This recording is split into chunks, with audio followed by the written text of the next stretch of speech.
សួស្តីពុកម៉ែបងប្អូនជាទីគោរពសូមស្វាគមន៍មកកាន់ Channel ប្រភពឆ្នោតយួនរបស់ Admin ថ្ងៃនេះ Admin មានលេខតម្រុយល្អៗរបស់ឆ្នោតយួនសម្រាប់ចែកជូនពុកម៉ែបងប្អូននៅថ្ងៃទី30 ខែ 12 ឆ្នាំ 2025 នេះ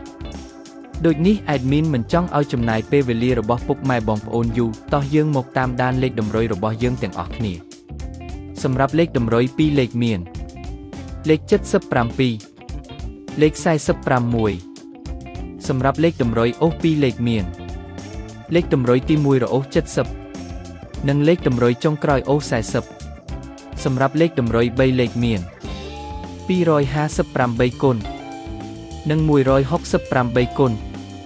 សម្រាប់លេខតម្រុយថ្ងៃនេះ Admin សូមជូនពរឲ្យពុកម៉ែបងប្អូនជួបតែសំណាងល្អទាំងអស់គ្នាហេងមានលាភមានជ័យ